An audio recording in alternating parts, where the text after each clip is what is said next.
안녕하세요. 두 번째 시간 궁금한 역사 속 Y 언택트 시대 역사학습 흥미 유발이라는 주제로 강의를 진행하게 된 최선아 교수입니다. 지난 시간에는 대학생 역사학습 어떻게 할까에 대한 이해를 해보았는데요.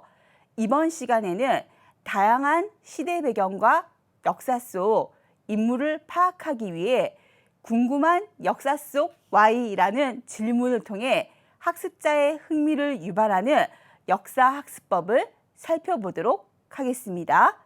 최근 코로나19로 인한 팬데믹으로 역사 수업을 포함하여 상당수의 강의가 온라인으로 진행되고 있습니다. 이러한 언택트 시대에 학습자의 흥미를 유발하는 교수 방법에 무엇이 있을까요? 저는 그 방법 중 하나가 교수자와 학습자가 함께 역사적 사실에 대해 질문을 던지고 그 답안을 찾는 것이라고 생각합니다. 그럼 다음은 제가 온라인 수업 시간에 학생들에게 직접 질문했던 내용을 소개하겠습니다. 현재 인류는 4차 산업혁명을 맞이하고 있습니다. 4차 산업혁명 시기 인공지능의 발달로 사회 질서가 큰 변화를 맞이할 것이라는 전망이 있는데요. 그렇다면 4차 혁명 시기 인간의 역사는 어떻게 변화될까요? 이러한 질문을 궁금한 역사 속 Y를 통해 서양에서 객관적 역사의 의미를 규정한 랑케의 역사관 정립과정을 학습자에게 소개합니다. 그리고 서양의 역사 개념에서 카의 역사관을 빼놓을 수 없죠. 카는 역사란 역사가와 사실 사이에 끊임없는 상호작용이고 현재와 과거 사이에 끊임없는 대화라는 표현을 통해 역사가가 존재하는 사실만이 생명이 있는 유의미한 존재라고 주장합니다. 그럼 동양에서는 역사를 어떻게 학문으로 받아들였을까요? 동양의 역사 기록에서 사마천은 역사에 대한 인물과 사건 중심의 기록인 기전체라는 역사서술 형식을 만들었는데요. 우리나라에서도 기전체 역사서술은 삼국사기를 시작으로 고려사 등의 편찬에 큰 영향을 주었습니다. 또한 동양의 역사서술에서는 역사 속에서 인간의 행동을 비추어 보는 거울로 역사를 인식하고 있습니다. 중국의 자치통감, 통감강모, 통감기사 본말, 우리나라의 동국통감 등이 여기에 해당되는 역사서입니다. 다음으로 한국 고대 역사와 문화에서 궁금한 역사 속 Y를 찾아볼까요?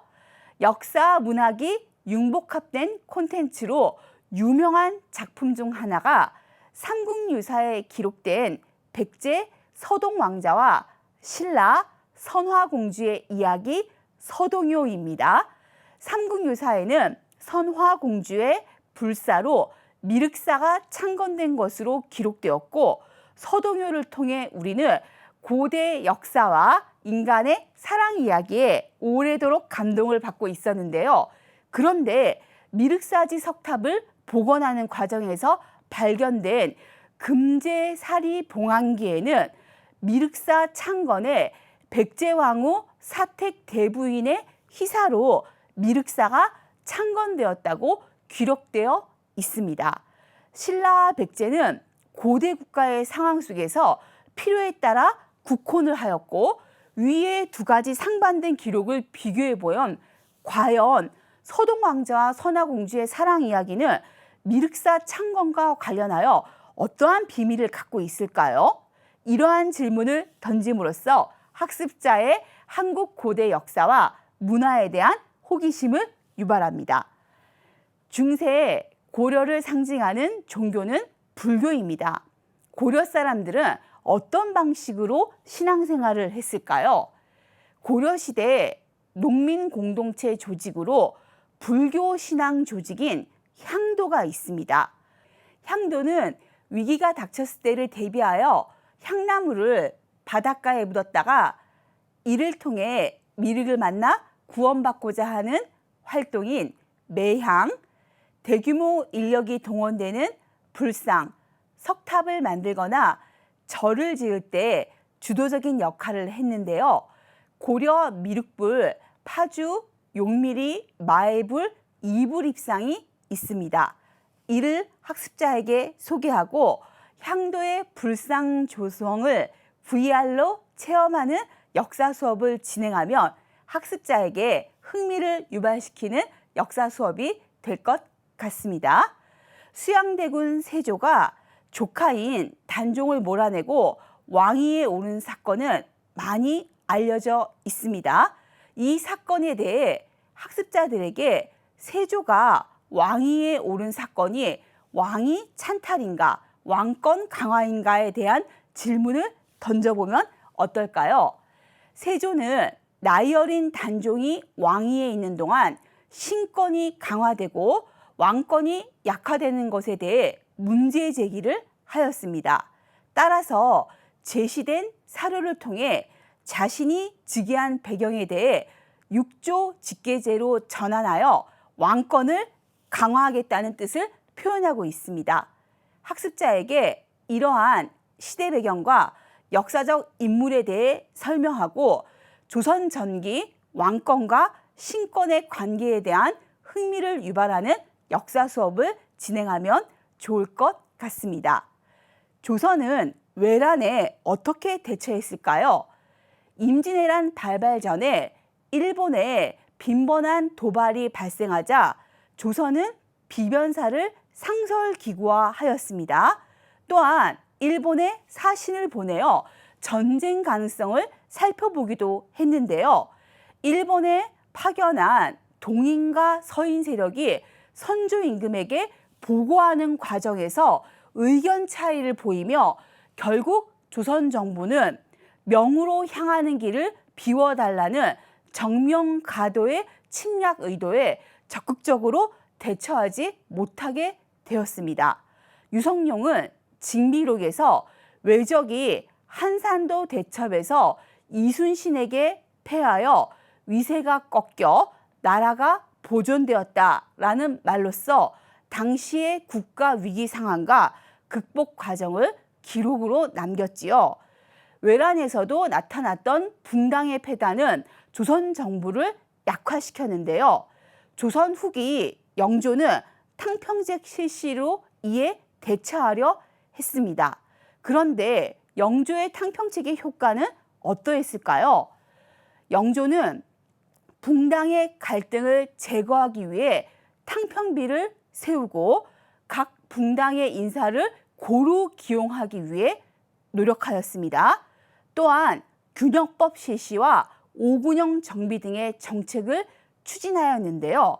영조의 탕평책은 아들 사도세자와 정치적으로 대립하게 되며 결국 사도세자가 뒤주에 갇혀 죽은 이모화변이라는 결과를 가져왔습니다. 조선은 성리학을 일상생활의 규범이자 통치 기반으로 삼은 국가인데요.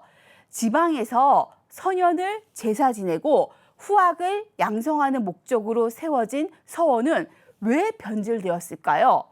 서원은 조선 사회에서 발생하는 무오사와 갑자사와 기묘사와 을사사와 등의 여파로 향촌으로 응거한 살림, 즉 제야 선비의 활동 기반이 되었습니다.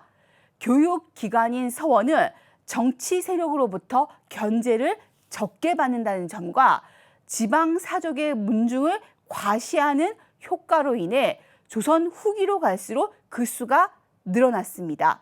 그런데 서원과 결탁한 사족들은 서원 제수전을 명분으로 백성을 착취하였고 이것이 조선 후기 서원의 큰 패단이 되었던 것입니다. 러시아 공사가는 한국 근현대사 격동기의 역사 속에서 큰 사건이 일어난 역사적 장소이자 오늘날에도 그 건물의 일부가 유적으로 남아 있는데요. 고종은 일본에 의해 왕비민 씨가 피살당하는 을미사변 후 일본 세력으로부터 벗어날 방책을 찾고 있었습니다. 파천은 동양에서 군주가 난리를 피해 거처를 옮기는 것을 뜻하고 당시 러시아는 아라사라고 불렸기 때문에 러시아 공사관으로 고종 황제가 거처를 옮긴 사건이 아관 파천인데요. 아관 파천이 일어나기 전 고종은 일본에 의해 고립된 상태였고 엄상궁이 아관 파천을 이끄는데 적극적인 역할을 하였습니다. 엄상궁은 후에 고종의 아들 영친왕의 생모가 되는 엄황귀비로 더 알려진 인물입니다.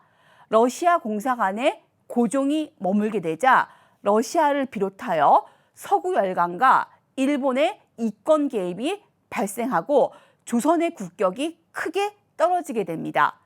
독립협회가 구성되고 만민공동회가 개최되어 고종의 환궁을 요구하는 여론이 발생하게 되는데요. 고종은 경운궁, 오늘날의 덕수궁으로 환궁하며 대한제국을 선포하게 됩니다.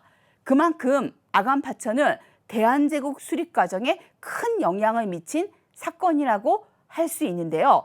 당시에 급박한 사건은 러시아 육군 대령 카르네프가 쓴 내가 본 조선, 조선인에 잘 드러나 있습니다. 오늘날 건물의 일부가 남아있는 러시아 공사관 유적을 활용하여 VR 체험을 통해 아관파천과 대한제국 수립 과정을 체험해 본다면 학습자들의 한국 근현대사에 대한 이해를 더욱 깊게 할 것으로 보입니다. 다음 시간에는 역사 속 인물과 대화, 디지털 리터러시라는 주제로 영화 콘텐츠를 활용한 역사학습 방법에 대해 조금 더 구체적으로 알아보도록 하겠습니다. 시청해 주셔서 감사합니다.